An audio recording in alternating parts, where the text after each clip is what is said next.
Awesome. Well, good morning, and thank you so much for sharing this time with me. So can you tell us your name and what do you do? Thank you. I am Dr. Joel Mullen. I'm an internal medicine physician, and I'm at Bell Medical School as the Associate Dean for Health Equity. I'm also an associate professor in internal medicine and population health. So tell us what that means, what you do at the school. So the way I describe it sometimes is I'm a doctor, internal medicine, I'm a primary care doctor, but I have a lot of experience working in public health. Before I came to Dell Medical School, I was the medical director of a neighborhood health center in Western Massachusetts. And it was really trying to get the word and the policies out to improve care for people that made me decide to go in government. So I'm at Dell Medical School, having detoured from medical practice and administration to working almost 10 years in state and federal government, where at the medical school, what I say is I'm there to help us live our mission. I'm there to assure that health equity, that all people have the opportunity to be as healthy as possible, comes through in the way in which we see patients, in the way in which we teach students to care for patients in the future, in the ways in which we do our research, and the ways in which we engage with community. And I know I just said a lot. You're fine. Tell me what you enjoy most about your job. I describe my job as being a leadership position, one that really pushes change, one that requires that you inspire people, but not just with words, but to get them to act differently on behalf of others. It takes all of the different things that I've done in my career to be able to do that effectively. It's a challenge, it's complex, and I like the challenging complexity of what I do. I like being able to be a voice for people who aren't listened to, not people who don't have a voice, but whose voice is not heard. And I can use my position to do that. Tell us, where are you born and raised? I'm originally from New Rochelle, New York, a suburb outside of New York City. I grew up there. My mother grew up there. Her mother, my grandmother grew up there as well. And I've spent a fair amount of my life and career in the Northeast, but I've also worked in Virginia, Washington, DC, and Massachusetts. I'm a Texan now. How long have you been in Texas? I've been in Texas for 3 years. My first month in Texas, I became a resident. I became a registered voter, and I have taken living in Austin as not just a place where I work, but as a place where I can also be civically responsible. Awesome. Well, speaking of that, so tell us how you give back to the community. So I already talked a little bit in terms of giving back to the community, of recognizing that I can use my voice on behalf of others. That's really important to me. Sometimes I tell people I'm just a regular person, but I get to represent. And that's really important. I give back to the community by pointing out the things that people miss, that they don't realize are having harmful impacts on the community. I give back to the community by pointing out the connection between things such as good education and how that translates into jobs and economic advancement. I give back to the community through public health kind of service in the ways in which I've been, as much as I can be, a supporter to Austin Public Health through the COVID pandemic.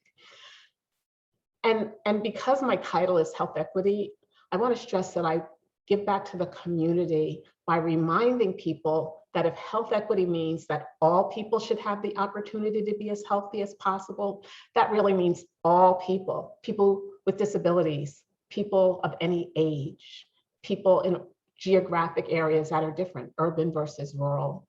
And to do that in a way that keeps us thinking broadly around society as opposed to just in factions. Absolutely. I think I heard you speak at one of the Black Physicians galas. I was there. I think was I had a lot to say there too. yeah, it was you and Dr. Tim George. Yes, No, yes. He talked about having read *Sapiens*, and he talked about people, and yeah, yeah, yes. yeah. He was. I interviewed him, and he was such a great person. I mean, it was definitely a shock for me losing him. Was it last? No, 2 years ago It's been now. about 2 years, and it was a loss for me too. So as I said, I've only been in Austin for 3 years. Wow. So I had known Tim, some Dr. George, as a colleague. We served on one of Delmed's important committees, looking at people's eligibility for promotion and tenure. Mm, And it was actually just being in the audience that day that gave me a chance to hear a little bit more about him and meet his wife as well.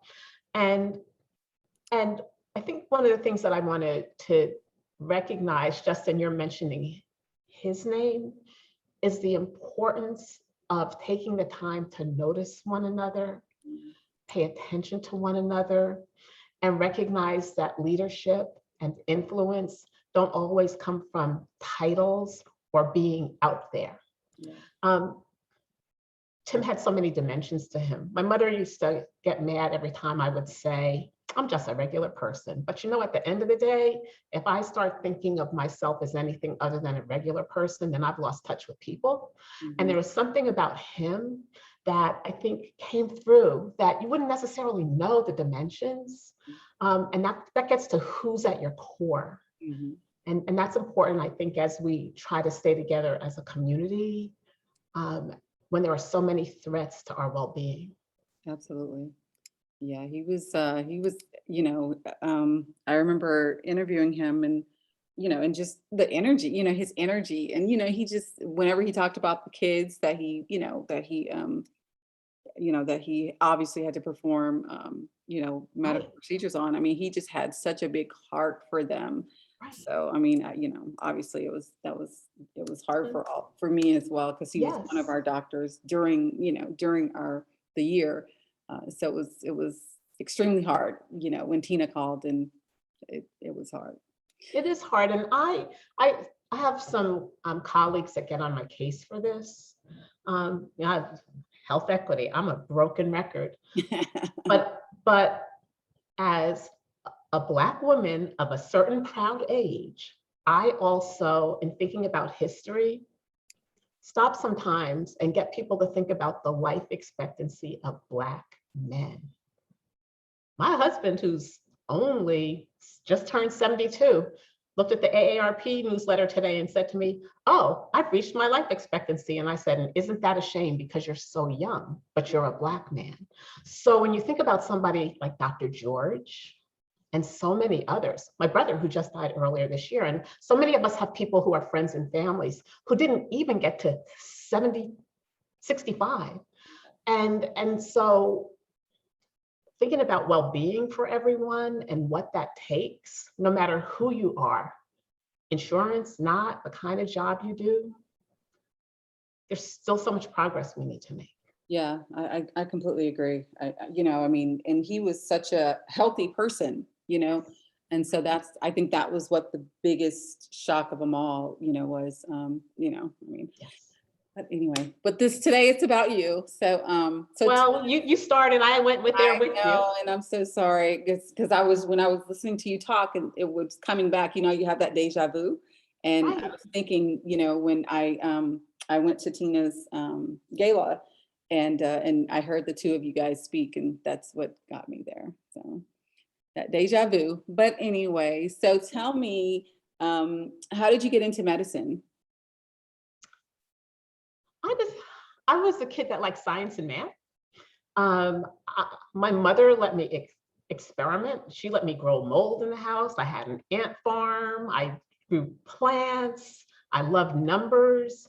And growing up in the suburbs of New York City, I was in a really good public school where we had exposure to a lot of things. So I got to explore the things that were interesting to me. Um, I was sick a lot as a kid. I got all the childhood illnesses, so I got interested in medicine that way. But one of my best friends in elementary school had sickle cell disease. and she died when we were in the 5th or 6th grade. And I still talk about Veronica because I know, thinking about, I was a sickly kid, but I always got better. She died before we even got out of elementary school. And it also made me wonder about how you keep people healthy, why some people die. And then to think about my own interest in science and say, this is where the direction I want to go in. And so I carried that through, so that by the time I was in junior high school, I had decided I want to be a doctor. And what really drove me was, first, I want to be a doctor to take good care of people because I believe everybody should have good care. Yeah. I love that. And you may have talked about it a little bit, but what is it like being a Black woman in medicine, or a medical doctor? Because that is definitely a significant achievement. So so in addition to being a Black woman in medicine, I'm a Black woman who went into medicine when the field was still largely male. And I don't want to say it was still largely white, because it still is. And so I talked about having a mother and grandmother who also grew up in this New York City suburb.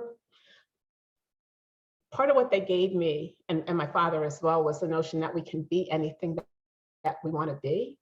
And so my story of being a Black woman in medicine became one early on of not proving myself, but letting other people worry about the fact that I was there. So it could be their issue rather than mine. I still have to show up at work that way, but I'm glad that I learned that early on. And it's important because I've already said, I get to represent. I get to surprise people when I walk into a room. I get to be a regular person and not have to wear my credentials on me and let other people figure it out. And now I get to hopefully instill some of that in others, because we hear so much about younger people and younger generations who are having such a hard time feeling that they can get through the microaggressions and get through the strains. And then I think about people who I've looked up to, like Dr. Jocelyn Elders, and say, wow, if she had spent all her time feeling injured and harmed by the people who were in her way, how would she have ever become Surgeon General? So to be able to mentor others, counsel others, or be a role model and help people feel their own strength and power rather than feeling victimized in systems that sometimes still aren't welcoming enough to them, is something else that I really appreciate. But more than anything, I like being able to show up for patients. I still meet people who say they've never met a Black doctor before. And that's really something. Am I answering your question? Yes, you're doing great. No, you're doing great. Thank you. It's it's really also interesting being a Black woman physician in Austin. I told you I'm from the Northeast. I've worked a lot of places. And so in my 3 years, I've spent so much time challenging people to think about how they define diversity when they talk about how diverse Austin is. And I have found so many different ways to say to them, it depends on who you are and who you ask, and let's talk about what that means. And so, I mean, it's fantastic to be able to look and see Stephanie Hayden in her role in city government, having been the head of the Austin Public Health, and to look at Dr. Desmar Walks now as the new health authority, and to look at Adrian Stirrup. And I don't even know if I've ever said it in any kind of interview before, Black girl magic, so I'm not going to say that. I'm just going to say Black women, power and expertise instead. But when you think about that, some people could look at those 3 women and also think, Austin is so diverse. And I've counted 3 people on one hand with 5 fingers. So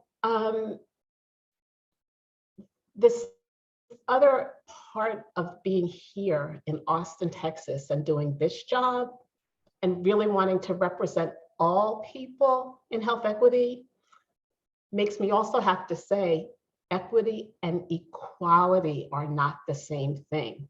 And we have to keep thinking about, if we say we're doing the same thing for everybody, it's not all going to work out well for everybody in the end. That's, wow, lots of knowledge there, and that was really good. Thank you for that. I can't be there, and you should be glad, because you wouldn't want me to have the No, mic. But I'm I care about what I do, Well- and it's complex. It is complex. well, now I'm like really wishing that you would be there, because this is pretty awesome. I mean, just to and this is why I love doing the interviews myself. It's hard to do, but it's why I love doing the interviews myself, because when I see the passion, and just I can feel it, right? And just and each one of you guys in your own way, in your own field, you're really blazing a trail. But you're doing it so that you're helping other folks, right? And so, because there are some people who blaze their own trail, and the trail is a lonely trail by themselves, and nobody's behind them, and you guys aren't like that. And so that's why it's important, and that's why I do these in person, because it's so important for other people to see you guys. I mean, when we had our first event and we had doctors, Black lawyers, Black executive technologists, and people, even white people, would be like, this is amazing. Like, we're all these folks. They're here in Austin. This is what diversity is, right? This is what diversity is.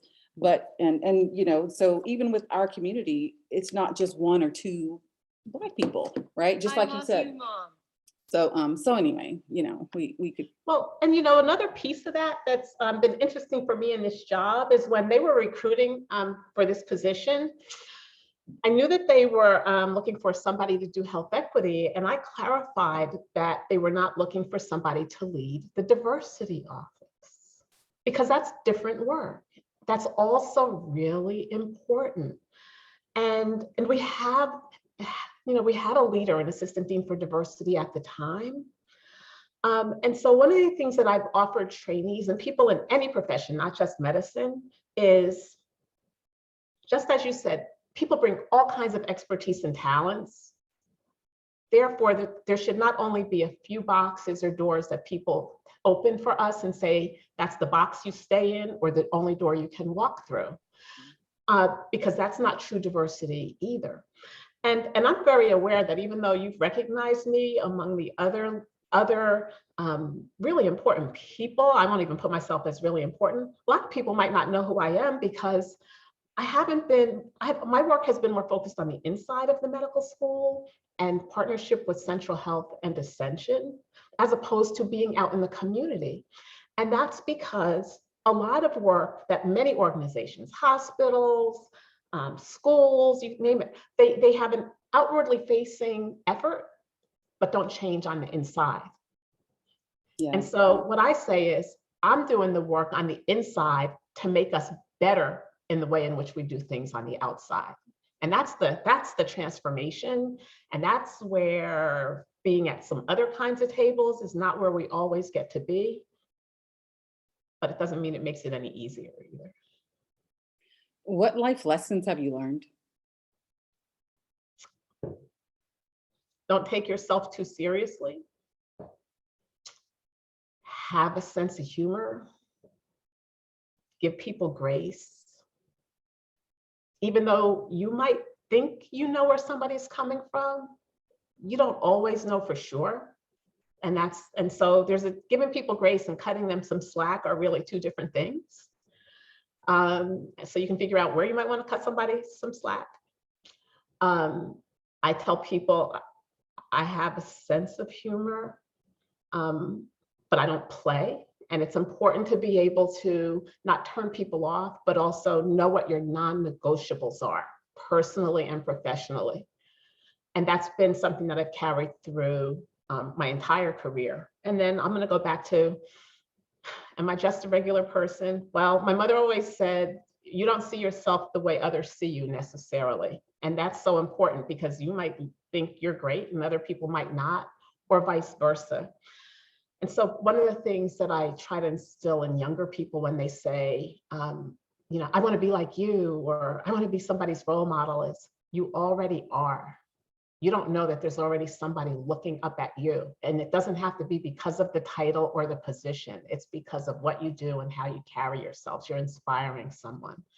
And the more that people can carry that with them, maybe that self-esteem and positive speak will be just the dose that they need when other people are giving them negative signals.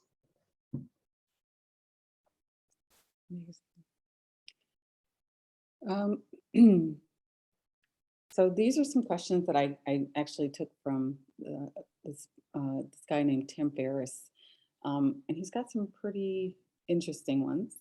And one of them is, what purchase of $100 or less has positively impacted your life over the last 6 months or recent memory? $100 or less.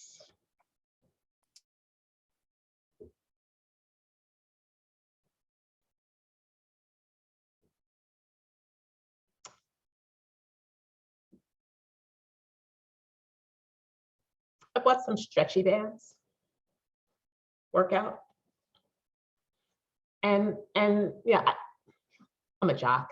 I like to exercise. I lift weights. But earlier this year, one of my sisters came and spent a month with me. She came down from New York. She just needed to get away. A lot of stuff was going on in her life. And she came to Austin and said she was going to stay with me for a month and lose 20 pounds. Well, that's, ambitious goal. But part of what she was going to do was just get back into shape. And so she didn't want to use my hand weights. So I got her some stretchy bands. They didn't cost a lot of money, but they signified something that she and I were sort of committed to together. I was supporting her in her journey. I mean, it was funny. And it got us to do things like lay down on the floor together and do crunches or leg lifts and laugh. And so it's a connection. And here we are, these two women in their 60s who grew up together doing something. But it was also, I don't know how many adult women or adults can be in a small apartment with a family member that doesn't live with them all the time for a month. And then just when they leave, miss them, as opposed to being glad that they left. So the stretchy bands were part of that whole story. But it gets to sort of the purity of the things that are most important in life. When you feel overwhelmed or unfocused, what do you do to get back to center? Turn on music. And it can be any kind of music. And just listen and get into it. I just go for a long walk. Just walk. Might be 15,000, 18,000 steps. Just keep going, me and a bottle of water. And I like to think a lot. So in those moments, I try to stop thinking, like turn my head off. And that's about it. And in doing that, to just pause and just think of I have so many things to be grateful for, but those are moments that I can just be steeped in my gratitude. What is one of the best or most worthwhile investments you've ever made? Could be anything. Tennis racket. I told you I like to exercise. So I grew up banging a tennis ball against the wall at a time when people said to me, Black people don't play tennis. And people would say, oh yeah, Althea Gibson, have you ever heard of her? Well, Zena Garrison, Venus Williams, Serena, et cetera, well past that. But as I got busy in my career and started raising my kids and wanted to have time that was still a carve out for me and healthy, I said, I'm gonna play tennis. And I took lessons and bought a racket. And it was good for me personally, it was good physically, but it also took me into a new place of concentration, because no matter what the stresses were of any day or week, I could take them all out on that little yellow ball. And I developed a really good topspin forehand and a good backhand too, but it was all just the combination of play, concentration, relaxation, and physical activity. And so it's almost like mind, body, spirit, with the satisfaction of being as good as you can be as an amateur and letting that be good enough. Well, this is a fun one that I like. It asks, what is an unusual habit or absurd thing that you love to do or you like? It could be anything, love to do or that you love. I can't say it's unusual, except for the older I get, the fewer people I see wanting to do it, which is just dance. Turn it on, turn the music on, or hear the music in my head, just move to the music. And now I have learned how to move to the music, even if I'm not moving and people can't see me. And there's something about the energy and relaxation that come from that as well that are just really important to me. It's another way of a release. But I have found as I have gotten older, like even when my son got married 2 months ago, I had to look at him, and I'm not that old, and say, I'm not embarrassing you, am I? Because our peers were all sitting down. And my husband was there for maybe a dance and a half. And then he would come back out every now and then. So I hate to call it unusual, but on the other hand, to me, the ability to still dance means I'm keeping my body healthy enough to be able to do it.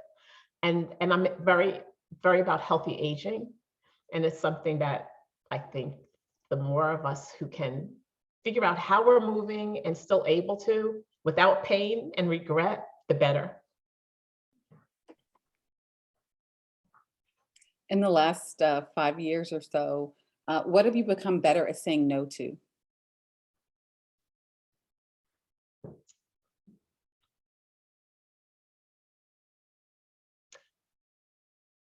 I've gotten better at saying no to an inner voice that might make me mad about something.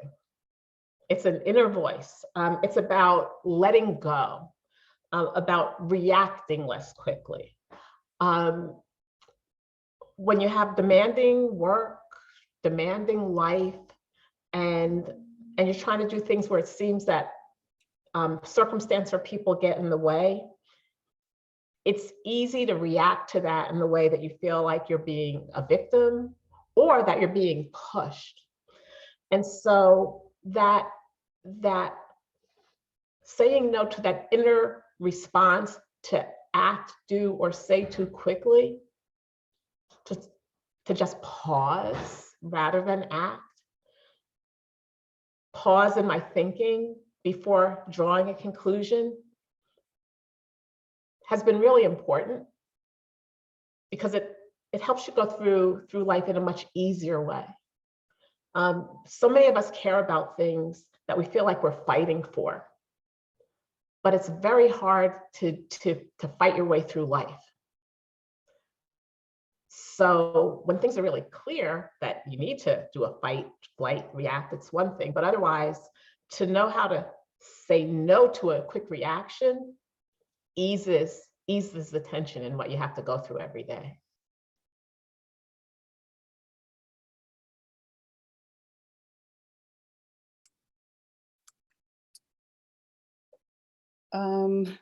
This is another one that I really liked. If you had a gigantic billboard anywhere in the world, and you could get a message out to millions or billions of people, what would that message be?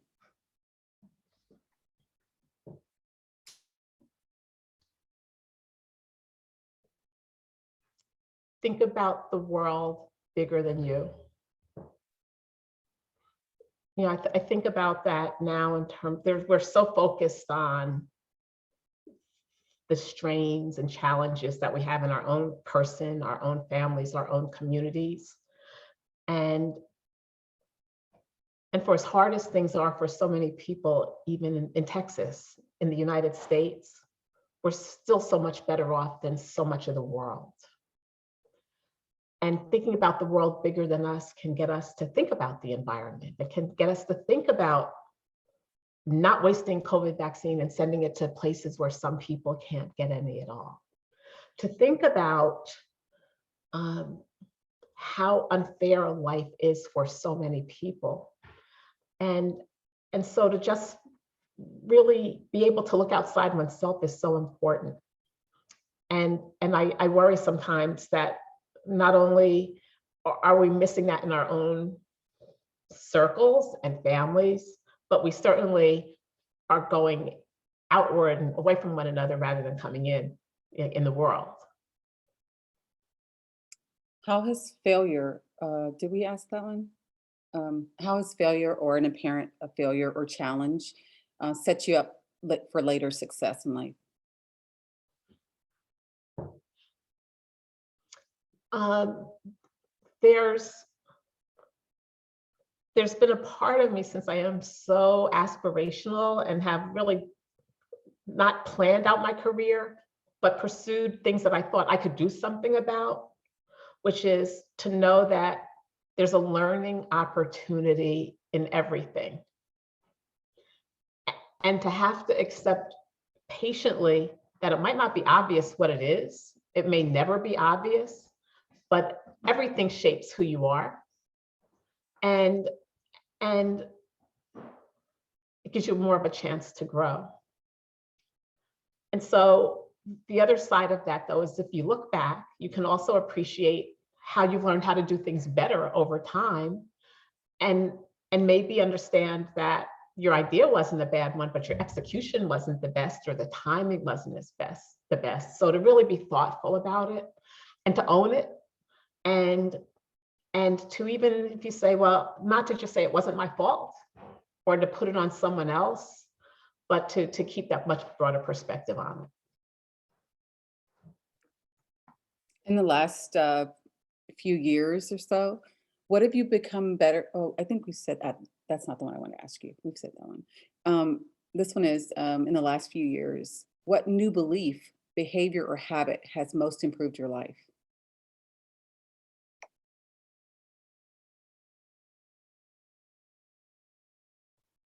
I've gotten better at self-care, just to really, I check in with myself. You know, I'll start the week and say, okay, you know, you have a busy week. Where are you in your calendar? Where are you mentally in the breaks that you're going to give? And I joke that I'm getting better and better at saying no to things, and to knowing, if I believe that if I'm going to say I'm not the expert or I'm not the only person, then saying no means you're also giving somebody else a chance to give somebody else a chance to do something. But it's self-care. Self-care. What advice would you give young people who are thinking about following in your footsteps? Let me just ask my husband to her, can you not bang for 1 minute? I'm almost done. He's in the refrigerator. So that so when people, I get students who come to me and say, I want to have a career like yours. How do I do? I tell them, don't follow in my footsteps, make yours. And not, you know, a lot of people who think they want to might not even know me, but they're attracted to a title or a job that I had. So rather than thinking about what it is that you want to be, think about what it is that you want to do, what it is that you want to accomplish, what difference it is that you want to make.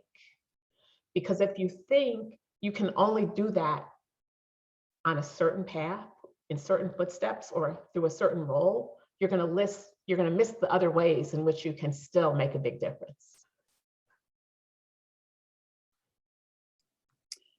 What's your favorite, what's the best place you've ever lived? I'm going to say where I grew up. So I was talking about New Rochelle, lovely bedroom community of New York City, but I grew up in City Park in New Rochelle.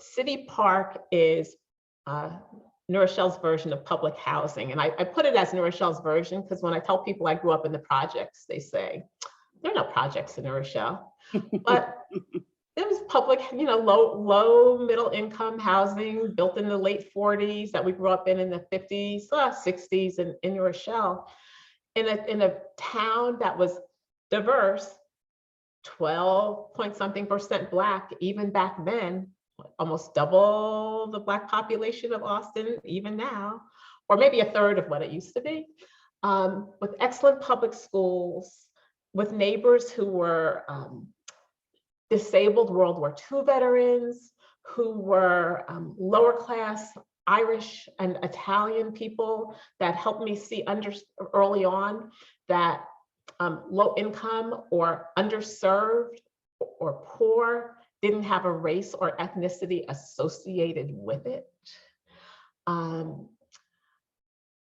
In a community where people really looked out for one another, where most of the Black families that were there were probably, were two-parent families where the mothers stayed home and the fathers went to work, and probably if more people could have gotten housing and ability to buy in other parts of town, they wouldn't have been there. So you automatically grow up living with people different from you, and with parents who are pushing the schools not to treat you differently.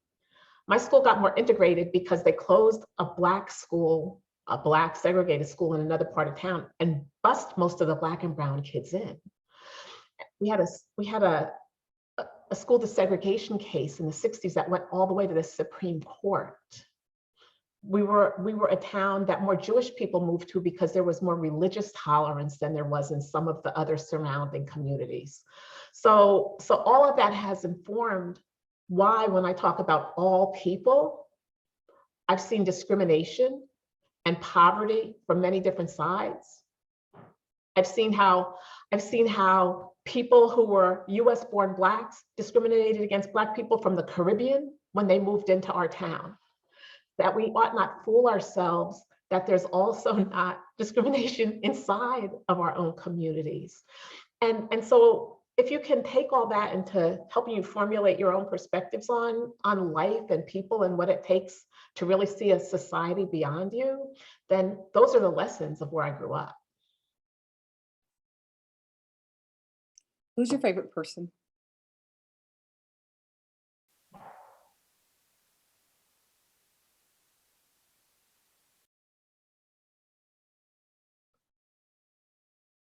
For a long time, I had a hard time answering that question. So I'm going to go back to being a tennis player.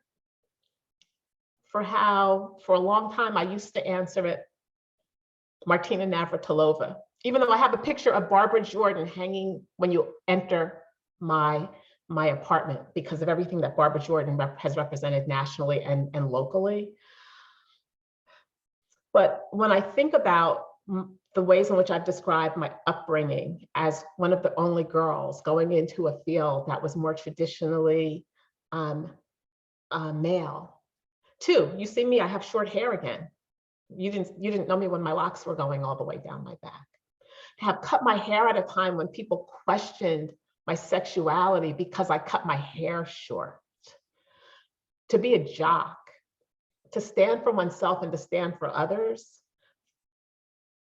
Through my sort of middle, young adulthood, formative years, to look at a woman who was willing to be herself and speak politically and not have to define herself by anybody. And now perhaps you're going to have listeners who are going to wonder, well, who is she and what is she about? There's a lot wrapped into that person that I probably also appreciate, because everything else I've said to you about myself probably reflects that I do have a competitive streak that I've learned how to channel the right way. And so it's a sort of a throwback answer that's not Michelle Obama or Colin Powell, but the qualities are important ones to me.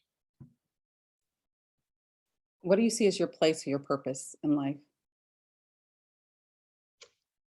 To work and be on a path of contribution in service to others. I call it my path of contribution is service. Kind of in line with that, how do you want people to remember you?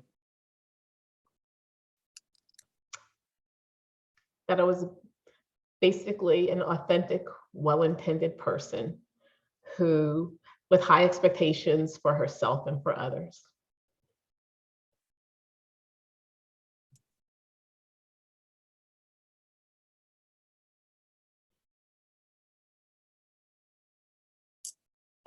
What is your favorite book or book you'd recommend?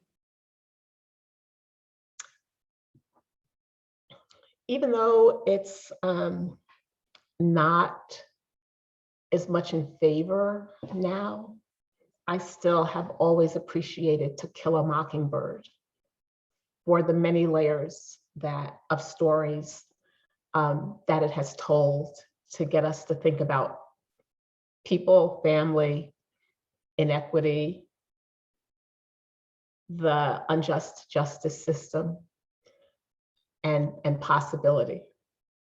But I'm just going to add, because I just finished The Nickel Boys yesterday. And I had read Underground Railroad, and I think Colson Whitehead is a beautiful, beautiful writer. And I was reading that book saying, really, the Pulitzer Prize? And I had stopped reading a certain number of books because I was feeling as if it was like too much to read another story about all the stuff Black people in our country have been through. I just told myself, it's bad for us. It's just going to age and weather us even faster.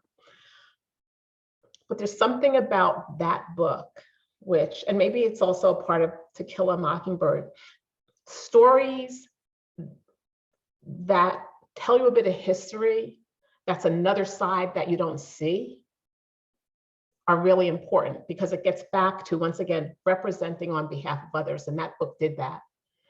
But I'll stick with To Kill a Mockingbird. What do you enjoy doing in your leisure time? I love the garden. I love flowers. So I like the color. And it's a way to take care of something else and see the benefits. So even in Austin, in an apartment, I have lots of planters and I garden there. It's one of my favorite things to do. And I'm an outside person, so it keeps me out there. It attracts the birds and the butterflies and things, all of which nature is so important to me. What does it mean to be chosen as a top 10 lawyer in Central Texas? Doctor? I'm sorry, doctor, yeah. Well, I want to tell you, I have a lot of degrees. My husband always said to me, when are you going to go to law school? Just so you know that. So maybe that was still in my future, but no. Like I said, to me, it's an honor, because I'm very aware that as I have been in Austin, although, I've done, some public speaking and been on the radio or whatever, a lot of my work has been on the inside. And some people might even wonder, so what does she do anyway? Like, who is that person? And so I especially appreciate having the opportunity to say that I really am doing the work on the inside to make us better on the outside.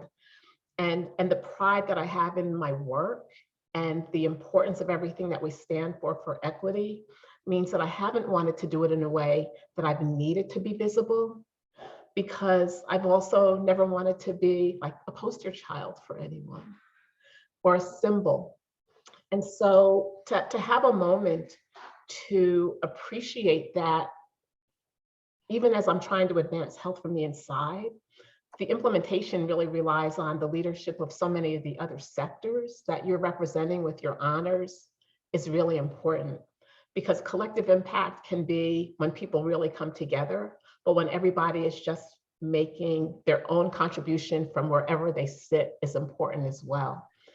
And we need that, and we need that in Austin. I've asked myself sometimes, do you really like being in Austin? There aren't a lot of Black people here. And I asked myself that question, especially coming from New York and having been in DC, which has also got a declining Black population inside the district. And you don't want to see everyone leave, but it is so, so important to have moments that are reminders for people of what we're all trying to put into this big bucket of change that needs to happen, especially now. Well, that was my last question. Is there anything else you'd like to share? I appreciate that you're recognizing me. I appreciate your questions. I appreciate your patience listening to me talk. And oh, let me know if there is something that I can do to, you know, there's that's a lot in the medicine public health world that talks about the relationship between business and health. There's so much going on now when we talk about wealth development and intergenerational wealth or not. Just let me know if there's some way I can be helpful to you. But I don't know. You have any advice for me being in Austin now that you heard everything I had to say? Well, I think, it's always nice to hear other people's version and how, they're navigating the space. I was in the military, so, traveling all over the world and then coming to Austin, I came reluctantly because I knew that the population was less than, and it was a smaller city, and so I reluctantly came as well. But, one of the things that I have learned to do was bloom where you're planted. And so for that, I say, I think that's why I'm here in Austin. And so I believe that the people that are here in Austin are here for a reason. And I think the impact is going to be felt way longer than we're here on this earth. And that's why I think I continue to do this work, because, people, shining a light on people like you, just to show other folks, like I said, a lot of times when I do these books and we, profile a lot of people, because that was the goal, was not to just profile 2 or 3 people, right? Which is how normal awards are. I wanted to share, lots of folks, because I wanted to show, as you said, the diversity of our people, of how, our community is professionally, ethically, I mean, just in all types of ways. And so really just hearing, your story and hearing how other people navigate Austin as well, I think is, it definitely helps me to continue to work, to do this work. But I'm grateful. I'm definitely grateful to have this time and be honored with your presence as well. And I'm gonna ask again. I really, really wish you would be able to come to the event. It would be really awesome if you could attend. Well, maybe we can figure out a way to do something together. I'm going to pitch this to you. There's the whole Moody School of Communications and all this talk about communication, and not just Black people, but we're talking about Black people today, Right. right? Trusted communicators and health communications. I'd be interested to know what you think about that. You know, And reached out to who is it? Is it McClendon? It's a Black woman. She's over the UT school journalism, I think. is that Moody School? I'm not sure. Let's see. I know it's over journalism. It's something with journalism. Let me see if I can. But I just reached out to her because UT. It's the UT School of Journalism. Is I think it's what. Let me see. What's her name? Kathleen McElroy. She's a Okay. she's a director of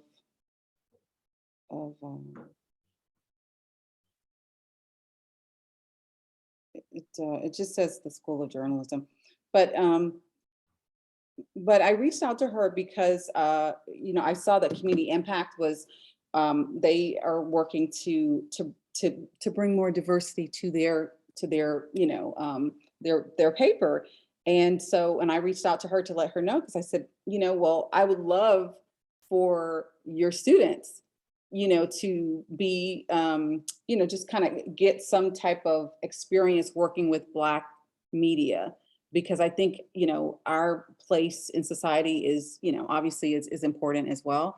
And, we need more validation. And unfortunately, a lot of times, unless people are, involved, right, they don't see our value.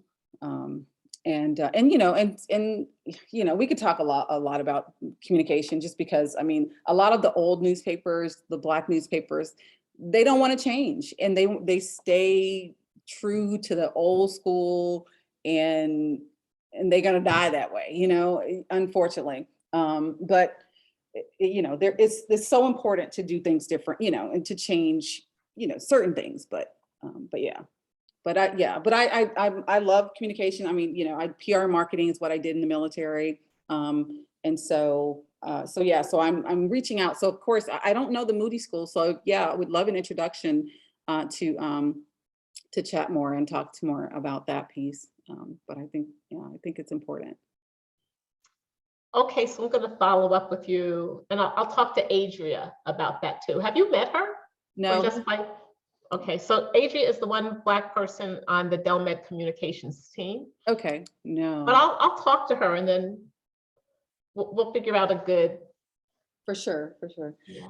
Well, thank you. I know we took up a little bit more time than I wanted, you wanted, I'm sure, but thank you for the time. And again, I mean, you know, this event is really, it's one of those premier events, if not the premier event for Black folks, because I was going to say, you know, when I do these books, a lot of times people come up to me and they say, you know, I've known this person for 20 years and didn't know what they did.